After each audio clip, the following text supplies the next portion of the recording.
Looked, what did you like most about the other day? Well, we improved on a lot of things, and we were playing as a unit. We understood what makes us good a little bit better. We had a lot of assists. We played really hard, and that's our signature. You know, we're not anywhere near where we can be or where we're going to be, and you know, we're not nearly good enough defensively. And our rebounding is pretty good, but it can get better. And that's, you know, that's probably our biggest primary focus. And our offense, you know, we got guys that can make shots, okay, but you don't rely on shot making to win you games. You rely on shot quality, and you know, we can still get better at that. Is the shot selection and how we get them for each other, and then we get all those. I mean, I mentioned every aspect of a game of basketball, really, but you know, when it's November 7th or 8th or 9th, whatever it is today, you better have a lot of things you can improve on. I mean, there's some teams that maybe don't have a ton of things they can improve on.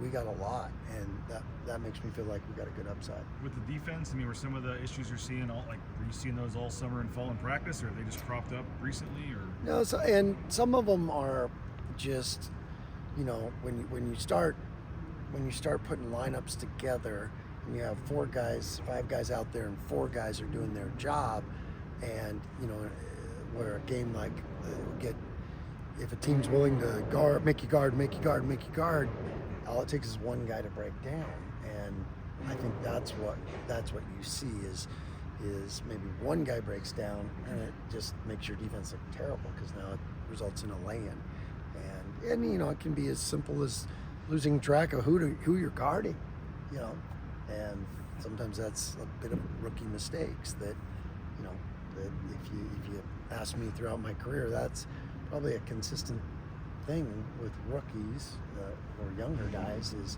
some of those defensive fundamentals are lost, and it takes time to teach them.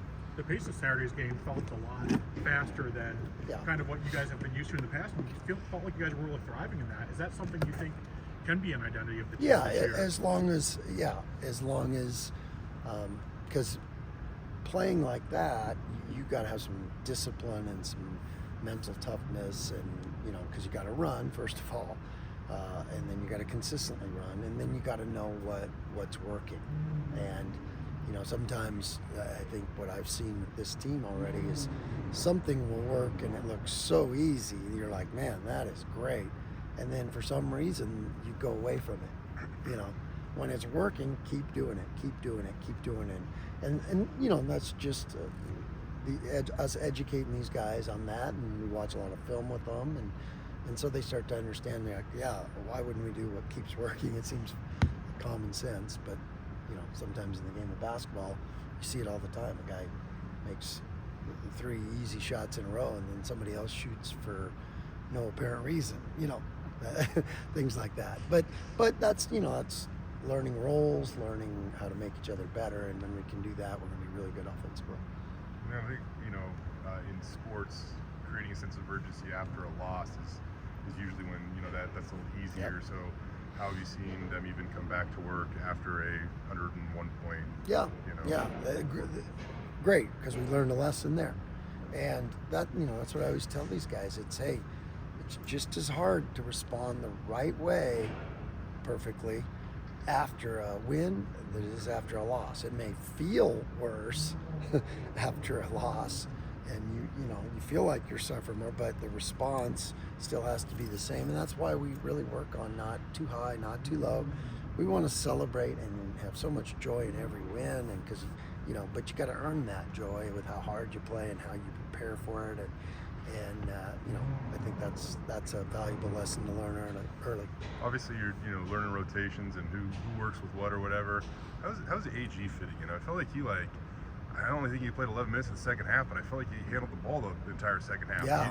He played a ton. He was hard to stay in front of. He drove. He got to the free throw line. Just like, that's it. How do you think he played? How do you think I think he's just getting better every day because he's super coachable. He's an everyday guy. He's a total package guy.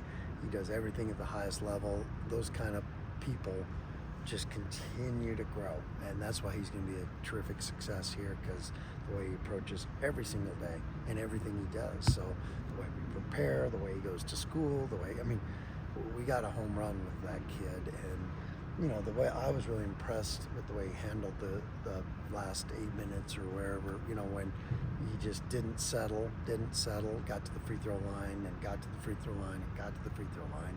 We were in the double bonus and he made him pay for that. Where's Peanut at for you right now? Yeah, he's work in progress. He's young. He's got to keep getting better. And this program, our job is to make guys better, and whatever that takes. And so he's going through that process right now, and it's competitive. We got a lot of guys, and so you got to do your job, or somebody else is going to get the chance to do your job. So that's where we're at, and nothing is set in stone on this team at all, not even close. It's you fight for it every day, and that's where we're at with our rotations and who plays what on what given night. We were with Julian too. I know you obviously have high hopes for him, but he hasn't gotten off to the start or getting the minutes. Yeah, he's going to have a great year. He just needs, he's been through a lot, and this program's there for him. We're trying to help him through it, but when you go through stuff like this, there's a lot on your mind, and rightly so. And so we just want to help him and help him get back to playing his best, whatever that takes.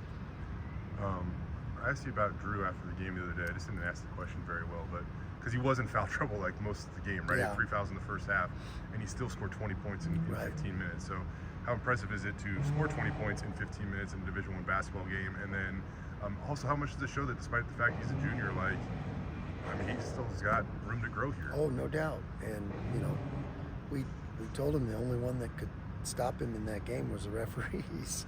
So, you gotta adjust to that. You gotta get better at that stuff, and that's been, what we've been working on. But sometimes when you talk about it and do it in practice, they don't believe you because we're not referees. The referees had to teach him that lesson, and it wasn't anything egregious. It's just the technique. Great players exaggerate technique when they practice, and that's what we're trying to get him to do. And the technique of not just you lower your arm this much, and how many times you see the refs saying this, and just by bringing him down that much, you can get a foul call. So better technique, less foul calls, and that's what we're working on. In terms of his skill for the position he plays for you guys, that pump fake he did at the top of the key, and then he hits the layup. The one where he went length of the court. He can do that stuff. And again, but it's all about the technique, and when you master the fundamentals, then you get the freedom to create, and that's what we work on with him, because all the things that he does well, we can't teach. You can't really teach in college all the natural ability things that he does. You can make him better at those, but you can't really teach that. The guys, the ball goes in and things like that, and the way he handles it, the way he sees the court, anticipates the game. All the things that he needs, that he needs in his game, our program does. So it's a perfect marriage, and he's just got to keep putting in the days and keep 1% better every day, and then, you're going to see something pretty special. You scheduled UTRGV, whenever it was. I don't know what you were expecting out of them, but they only lose by 15 at Baylor, and it was a lot closer than that. They're up 12 in the first half. They went on a 17-1 run against Baylor. Yeah, these guys are hoopers. This is a good team, and they won by 25 on the road on the road. At that time when they did it, I was like, it's got to be one of the top 5 wins in the country, road wins in the country, because not many teams have won on the road or played on the road that much. And for them to, get a 25-point road win, these guys are good. This is going to be we're going to have to play a really, really good game, and our minds have to be right in the way we approach it and the way we prepare for it. And I've seen that in the first day, and we got to be ready to go. And that's college basketball this day and age. There's so many good players, and sometimes it just takes one to get hot, and it can change a whole game. And so we're going to have to play a great game. We're going to have to make improvements on our defense, improvements on our offense from what we did last game to to be competitive in this game. What do they do best? They spread you out, and they're hard to guard, and they're quick, and they can all shoot. So that's a tough recipe, And like I said, they started out I think 9-0 against Baylor. They had a 17-1 run. They were up 12 late in the first half, and I mean it was a ball game. Score got away in the second half, but no, they're a good team. One more about Andrew real quick, and when we talk about like his identity when he came here, he was the long-haired kid that wore goggles, right? Yeah. And so now he makes, he takes off his glasses and he sees the peripheral, and he's talking about the injury he had at UW where he got hit in the eye. Yeah.